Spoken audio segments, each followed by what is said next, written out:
భాషబాయ్ గురించి ఒక్క నిమిషం విజయ్ గారు తర్వాత మీరు మాట్లాడండి. ఇప్పుడు అమర్ గారు చెప్పిన పాయింట్ మీరు అసలు కొంచెం అగ్రీ చేస్తారు? చేస్తాను.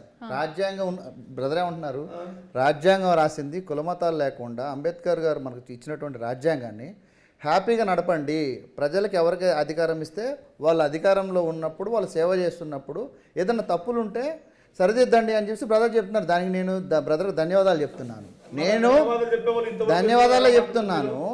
నేను కుట్రలకు చేయాల్సిన అవసరం లేదన్నయ్య.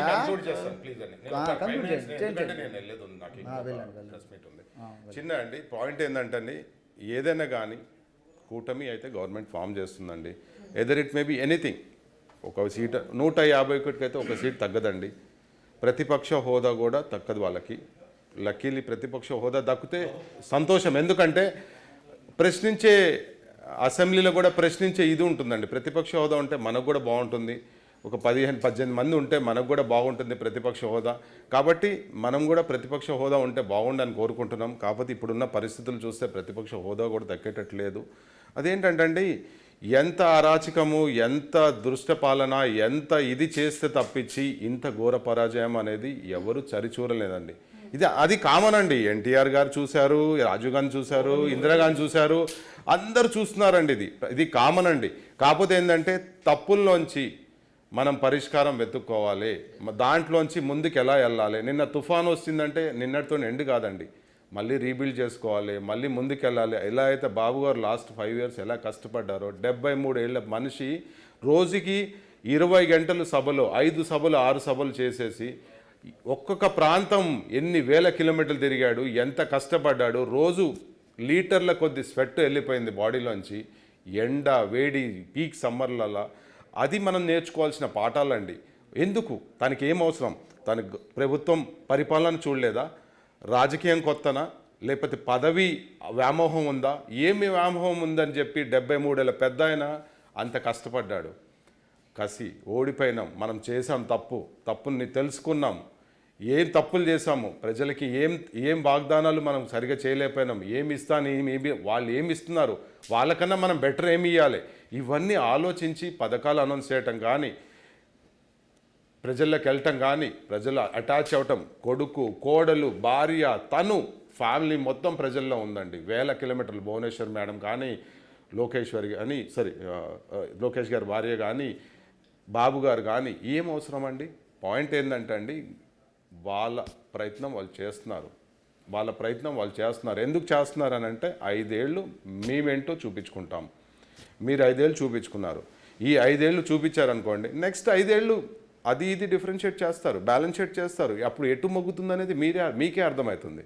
ఇదేంటంటే మనకు వచ్చిన అవకాశం అండి. ఇది నేను గొప్పగా చెప్పుకుంటున్నానండి. ఈ యజ్ఞంలో నేను ఒక స్పూన్ నెయ్యి వేసాను నేను. ఎందుకనంటే ఈ యజ్ఞం మండటానికి బాబు గారు అరెస్ట్ అయినప్పటి నుంచి నిన్న May 13th వరకు నేను ఆ యజ్ఞంలో ఒక కట్టెపులనండి. ఆ యజ్ఞం మండటానికి మా CBN ఫోరం, నేను జెనెక్స్ అమర్, నేను చాలా ప్రయత్నించామండి. మాలాంటి వాళ్ళు కొన్ని వేల లక్షల మంది ఉన్నారు ఈ యజ్ఞంలో. కాబట్టి నాకు ఇలా చాలా సంతోషంగా ఉందండి. ఎందుకంటే నేను పడిన కష్టానికి ప్రతిఫలం వచ్చింది. ఇంకా అంతే అండి, ఇంకా అంతకుమించి ఏం లేదు. ఇంకంతే, let and wait and see అండి. ఇంకా 5 ఏళ్ళు ఏంటనేది మేము కూడా ప్రశ్నిస్తాము. మేము ఇలా సపోర్ట్ చేసామని ఊరుకోము. 5 ఏళ్ళు స్వచ్ఛంద సంస్థ అండి CBN ఫోరం. 5 ఏళ్ళు మేము పీపుల్కి గవర్నెన్స్కి మధ్యలో మేము కూడా ప్రశ్నించబోతాము. ఎందుకనంటే మేము బ్లైండ్గా బాబు గారు ఇది చేస్తారు అది చేస్తారని బ్లైండ్గా గుడ్డికి వెళ్ళమండి. మేము పార్టీకి అనుసంధానమైన సంస్థ కాదు మాది, స్వచ్ఛంద సంస్థ మాది. పీపుల్కి గవర్నెన్స్కి మధ్యలో ఇది గ్యాప్ ఉంది, ఈ గ్యాప్ని ఫిల్ చేయండి అని చెప్పి మేము గవర్నమెంట్కి సలహాలు ఇస్తాము. ఆ గ్యాప్ వీలైతే మేము స్వచ్ఛందంగా వెళ్ళి వర్క్ చేస్తాము. అదే ఇట్ మేబీ లేడీస్ సమస్య ఉండొచ్చు, యూత్ ఉండొచ్చు, ఎంప్లాయ్మెంట్ సమస్య ఉండొచ్చు, ఏదైనా ఉండొచ్చు. ఆ సమస్యని తీసుకొని ఒక్కొక్క ప్రాంతంలో ఒక్కొక్క సమస్యను తీసుకొని ఆ సమస్య మీద మేము ఎడ్యుకేట్ చేయటము, ఎంప్లాయ్మెంట్ క్రియేట్ చేయటము, అలా ముందుకు వెళ్తాము. అట్లే కానీ బ్లైండ్గా గవర్నమెంట్కి మేము సపోర్ట్ చేస్తూ బ్లైండ్గా ఏం చేస్తూ చేయము. దానివల్ల ఏంటంటే బాబు గారు ఏదైతే చేయాలనుకుంటున్నారో మా వంతుగా మేము కూడా ఏదో ఒకటి చేసి సపోర్ట్ చేయాలనేది మా ముఖ్య ఉద్దేశం. అది అలా ముందుకెళ్తూ మేము సపోర్ట్ చేస్తున్నాము.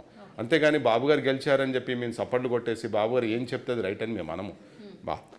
తన ఆలోచనలు, తన మంచి ఆలోచనలు అన్నీ కరెక్టే ఉంటాయి. మేము ఎక్కడెక్కడ గ్యాప్ ఉందో, ఇప్పుడు ఎలక్షన్స్లో బాబు గారు మేనేజ్మెంట్ బాబు గారు చేశారు, మేము ఎక్కడ ఇక్కడ గ్యాప్స్ ఉన్నాయి, ఆ గ్యాప్స్ మేము కవర్ చేయడానికి ట్రై చేసాము. అట్లా గవర్నమెంట్ ఫామ్ అయిన తర్వాత కూడా 5 ఏళ్ళు మేము అదే చేయబోతున్నాం. కాబట్టి వన్ సైడ్గా ఇప్పుడు మెజారిటీ వస్తుంది. ప్రతిపక్ష హోదా వస్తే బాగుంటుందని నేను అనుకుంటున్నాను. ఎందుకంటే అట్లీస్ట్ మనకు ప్రశ్నించే గొంతు ఉంటుంది అసెంబ్లీలో. లేకపోతే ఇప్పుడున్న పరిస్థితి చూస్తే 18 సీట్లు కూడా వచ్చేటట్టు లేవు. ప్రతిపక్ష హోదా సింగిల్ డిజిట్ కూడా దాటేటట్టు లేదు. కాబట్టి ఇది పరిస్థితులు మీరే అర్థం చేసుకోండి. ఈ పరిస్థితులకి కారణాలు ఏంటి, ఎందుకు వచ్చినాయి, ఎందుకు ఇలా అవమానపడ్డారు, ఎందుకు ఇలా ఘోర పరాజయం పొందుతున్నారు మీరే అర్థం చేసుకోండి. 100 మార్కులు సంపాదించిన వాళ్ళు మీరు 80% అయిపోయిందండి. నాది అయిపోయింది, నేను కన్క్లూడ్ చేస్తాను. 80% మార్క్స్ వచ్చిన వాళ్ళకి ఇప్పుడు 10% కూడా రావట్లేదంటే మీరే అర్థం చేసుకోండి. 151 సీట్లు వచ్చినప్పుడు ఇప్పుడు డబుల్ డిజిట్ కూడా రావట్లేదంటే మీరే అర్థం చేసుకోండి. కాబట్టి మీరే కన్క్లూడ్ చేయండి. అది థ్యాంక్ యూ అండి. 1 సెకండ్ అమర్ గారు. సో విజయ్ గారు మీరు కూడా ఒక 2 నిమిషాలు కన్క్లూడ్ చేయండి. ఫైనల్ క్వశ్చన్ ఆయనతోనే ఇంకా ఎండప్ చేసేస్తాను. ఆల్మోస్ట్ ఇప్పుడు ముందంజలో ఉంది టీడీపీ ఎక్కడ చూసినా. అండ్ ఇంకొకటి ఏంటంటే కూటమి వస్తుందన్న ఒక అన్ని ఛానల్స్ పెట్టేసి చెప్పండి అన్న.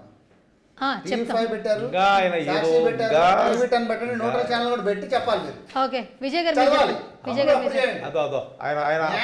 అప్పుడు నేను మాట్లాడే ముందే కసి కక్కుతాడు ఆయన. ఆయన భాషా పోయి మనసులో కసి ఎంత కక్కుతాడు ఆయన. ఏమి ఏదో ఆయన కల్పించుకొని ఒక్క నిమిషం 2 minutes ఏం లేదు అమ్మా. ఏపీ ప్రజలందరికీ చాలా సంతోషం అమ్మా. మాకు ఏపీ ప్రజలందరూ మమ్మల్ని మా నాయకుడి గుర్తించి ఇంత భారీ మెజార్టీ ఇస్తున్నారు. మా రాయలసీమ నుంచి మా చంద్రబాబు గారు మా రాయలసీమ వ్యక్తి, మా రాయలసీమ ముద్దుబిడ్డ మమ్మల్ని ఆదరించి ఏపీ ప్రజలందరూ మమ్మల్ని గుర్తించి ఇంత చక్కటి మెజార్టీ ఇచ్చేదానికి అందరికీ మా ఏపీ ప్రజలందరికీ ఈ గెలుపు అందరూ ఏపీ ప్రజలదమ్మా. ఇది మా రాజరికాలు మాకు వద్దమ్మా. ప్రజల పాలనలో వచ్చింది. ఏపీ ప్రజలందరూ సుఖ సంతోషాలతో ఉంటారని నేను కోరుకుంటున్నానమ్మా. ఇదమ్మా నా విన్నపము. నన్ను చెప్పండి.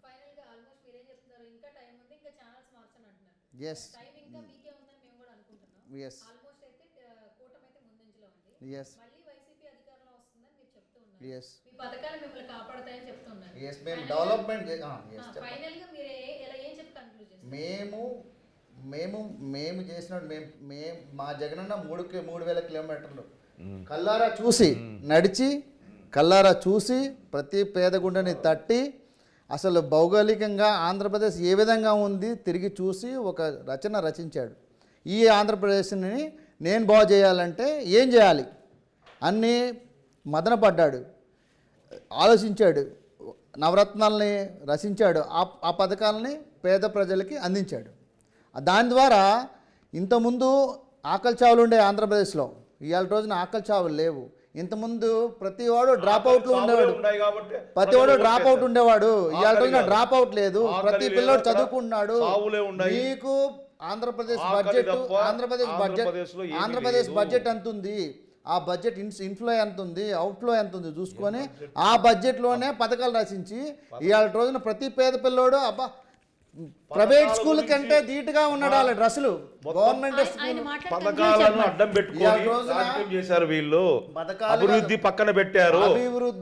పథకాల మీద నాటకం వేసి ప్రజలను మభ్యపెట్టారు. అభివృద్ధి చేశాము. ఇవాళ రోజున మీరు చేయలేదు కాబట్టి ప్రజలు అభివృద్ధి చేయలేదు కాబట్టి ప్రజలు కంపెనీలు వచ్చాయి. కొన్ని వేల మంది ఎంప్లాయ్మెంట్ ఇచ్చాము. 17 వరకు మెడికల్ కాలేజీలు కట్టాము. ఫిష్ ల్యాండింగ్ సెంటర్స్ పెట్టాము. పోర్ట్స్ ద్వారా మేము ఆంధ్రప్రదేశ్ని ప్రపంచాన్ని పరిచయం చేశాము. మేము 4 పోర్ట్లు కడుతున్నాము. 4 పోర్టుల ద్వారా ఆంధ్రప్రదేశ్ని ప్రపంచానికే మేము కనెక్ట్ చేశాము. ఇవాళ రోజున బియ్యం పండినప్పటికి కూడా, కందులు పండినప్పటికీ, ఏ పంట అయినా సరే డైరెక్ట్గా ఎక్కడి నుంచి మేము అమెరికాకి కానీ ఎక్కడికైనా మేము ఇక్కడ నుంచి ఎక్స్పోర్ట్ చేసుకోవడానికి పోర్ట్లు కావాలి. ఇవాళ రోజున ముంబై డెవలప్ అయిందంటే పోర్ట్లు ఉన్నాయి, దానివల్ల డెవలప్ అయింది. అదే తీసుకో రైతులు అసలు జగనన్న వచ్చిన తర్వాత వర్షాలు టైం పడ్డాయి, వర్షాలు టైం పడ్డాయి, సస్యశ్యామలమైంది ఆంధ్రప్రదేశ్.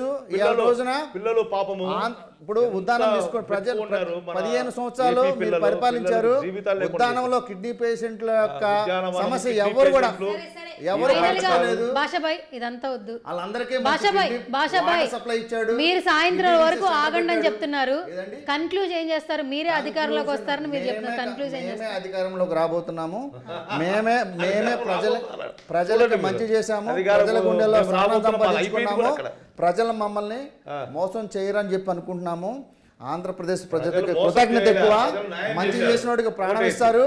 ఓటేసి మంచి న్యాయం చేశారు. చేసినోడికి ప్రాణం ప్రజలు ఇస్తారు. ఆంధ్రప్రదేశ్ ప్రజలు అన్యాయం రెడీ ఓకే ఇవాళ రోజున 31 లక్ష ఇల్లు ఇచ్చామండి. ఇవాళ రోజున 30 లక్ష ఇల్లు ఇచ్చాము. మీ ఇంట్లో తీసి ఇచ్చారు. ఇవాళ రోజున మీ 3 ఇంట్లో రాజధానుల తీసి ఇచ్చారయ్యా. కట్టడానికి మీరు కేసులు వేసి ప్రజల అడ్డుకున్నారు. సొమ్మును మీరు వాడుకోనికి పేద ప్రజలకు ఇల్లు ఇస్తారంటే మీరు కేసులు వేశారు. భాషాబాయ్ ఒక్క నిమిషం.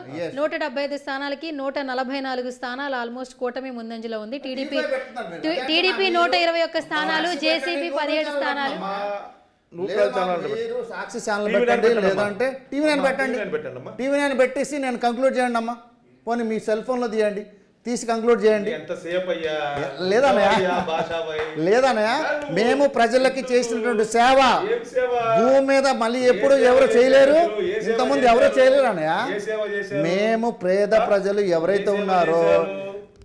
అసలు ఇంకో విషయం తెలుసా మీకు? ఇంకొక 10 సంవత్సరాలు ఇదే, ఒక 10 సంవత్సరాలు మా పాలన ఉంటే ఒక్క నిమిషం విజయ్ గారు. పోలీసులు అవసరం లేదు. టీడీపీ అడిగారు, టీవీ పోలీసులు అవసరం లేదు. ఎందుకంటే క్రైమ్ ఉండదు. అందరు చదువుకుంటే క్రైమ్ ఎక్కడ ఉంటుంది? భాషాబాయ్ మీరు అడిగిన టీవీ 9 స్క్రీన్ లో ఆ, 113 టీడీపీ, వైసీపీ వచ్చి 20, కాంగ్రెస్ వచ్చి 0, అదర్ వచ్చి 0. ఇప్పుడు ఏం చెప్తారు? 20కి 20 స్థానాలకి 130 స్థానాలకి 20 స్థానాలకి 130 స్థానాలకి ఎంత తేడా ఉంది? నేనే తడబడ అవసరం లేదు. చివరికి మాదే లేదు. మేము అన్నయ్య, ప్రజలు ఆంధ్రప్రదేశ్ ప్రజలు ఓకే. చాలా తెలియగలవాళ్ళు. ఓకే. వాళ్ళకి మేము చేయాల్సిన వరకు చేశాము. ప్రజలు మమ్మల్ని ఓడించినా మేము అప్పుడు మీ మేనిఫెస్టో చెప్పండి. బడ్జెట్ కి మీ మేనిఫెస్టో ఎలా ఉంది? బడ్జెట్ కను మీ మేనిఫెస్టో ఎంత చేయాలంటే ఇంకా 1000 కోట్లు అప్పు చేయాలి. ఇప్పుడు మేము బడ్జెట్ ని పెట్టి పథకాలు మేము మేనిఫెస్టో ఇచ్చినాము. అవుట్డేటెడ్ గా వన్ వే మాట్లాడుతున్నారు. భాషాబాయ్ Yes. మీరు ఇంకా యాక్సెప్ట్ చేసే పరిస్థితులు కనిపించట్లేదు. నేను సాయంత్రం వరకు మీరు చేయను. వెయిట్ చేయండి. రేపు మళ్ళీ కుదిరితే మీరు డిబేట్ చేద్దాం. Yes. ఇప్పుడైతే చూసుకున్న విజయంతో వస్తాము. విజయంతో వస్తారో జగనన్న విజయంతో చూద్దాం, వస్తాము. చూద్దాం. జగనన్నని ముఖ్యమంత్రిగా రేపు చూద్దాం. చూస్తాము. రేపు జగనన్న చూస్తున్నారు కదా, ఆల్మోస్ట్ జగనన్న ఎక్కడ చూసినా ముఖ్యమంత్రిగా కూడా టీవీ చేసి ఛానల్స్ లో ఆ మళ్ళీ కూటమి debate ముందంజ కనిపిస్తా ఉంది. ఒక్క నిమిషం విజయ్ గారు.